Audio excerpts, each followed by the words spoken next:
I looked up the pictures. It's her. No way. Yeah. I was recording, by the way. Hi. Thanks for telling us, lady.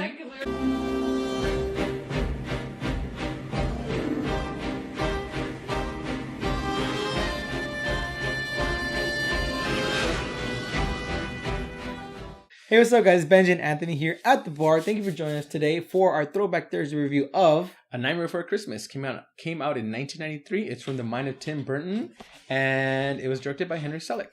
Yeah, so you know what? Let's get straight into it, guys.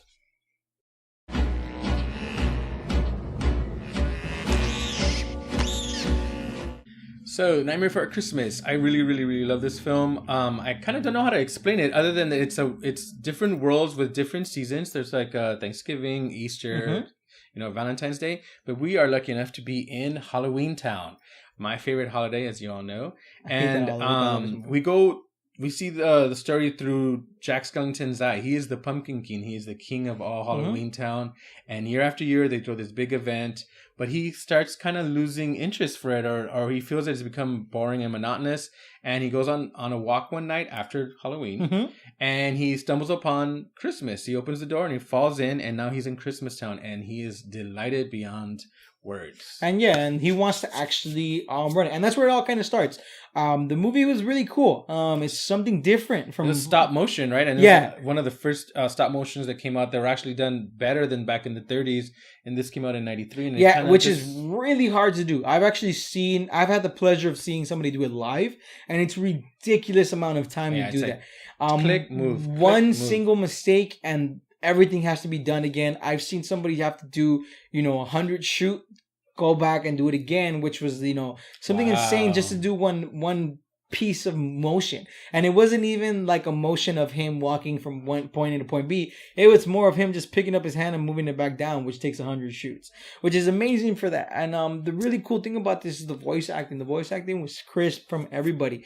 Jack Skellington played by Chris Anderson, I believe. Yes, but the singing voice was done by Danny Elfman. Yeah, so like that's to me is amazing because they sounded just alike. So that's the really cool thing, that it didn't. There is not a point where it didn't sound like Jack. And that's another thing. The music in this film is amazing. We do know, Disney does a lot of music films, a lot of musicals, but I think every one of these songs is amazing to me. I love the passion behind all of the cast. Like, it felt like a carol, like a Christmas carol, but like a darker version. Right. And I think that's why I love the movie overall, that it was darker. We see these Disney movies from the past where a lot more lighthearted, but don't get me wrong, all Disney movies have some kind There's something dark in there. There's some dark in there, but the movie was really cool. I really loved all the little creatures. Something about me that I really do like is the different on those creatures. I love movies, films, video games that have adaptations of different little things, and stuff like that really is cool. You see the doctor with the brain and he's rubbing it and stuff like that. Sally, the love interest, played by Kathleen O'Hara.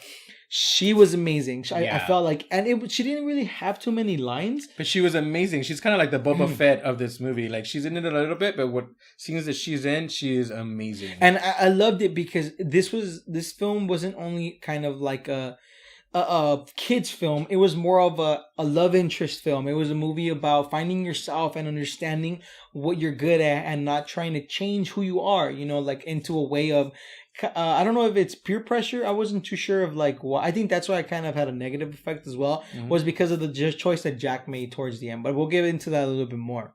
So let me tell you something about this film that I really enjoy. I like the music as well. Like you said earlier, is Danny Elfman.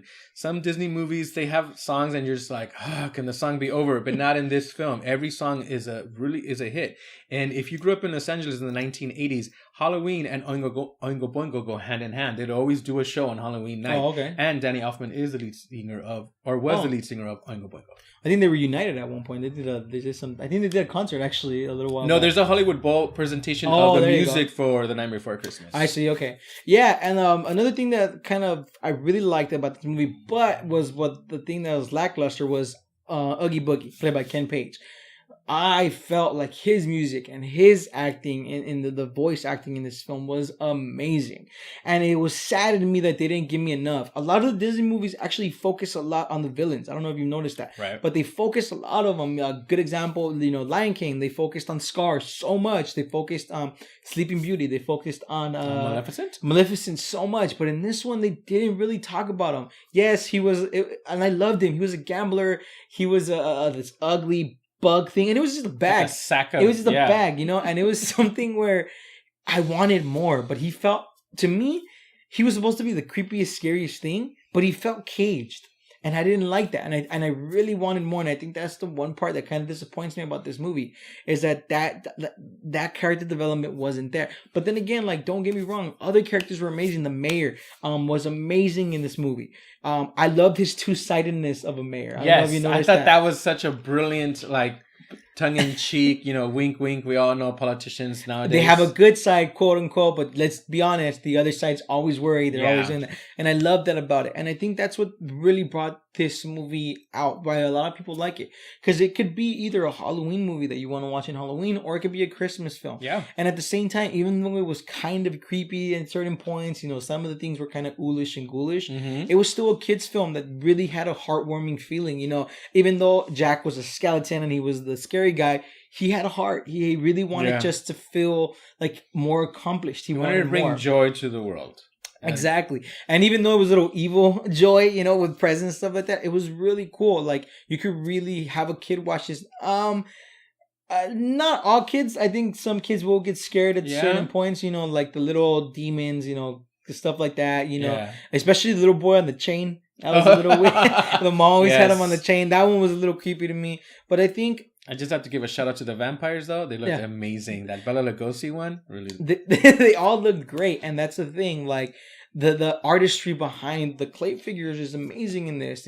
Everything seemed cool. Like, even though we knew it was a cartoon, the hair was beautiful. Like, in the witches. This was a labor of love. You could tell that everyone who was a part of this production really, brought their A game to this film. But then again, we think about it. Tim Burton does amazing films. I don't think I've seen one film of his that I didn't enjoy. Even though they Willy weren't. Wonka? I love Willy Wonka. Oh, not me. Even though they weren't, high standard, like up in the 8s or 9s, they were still great films. I still feel like they were still good films. And I feel like this was just an addition to that. Like, not an addition, but like one of the first that he ever made that was great. And I think that's why I really love this film.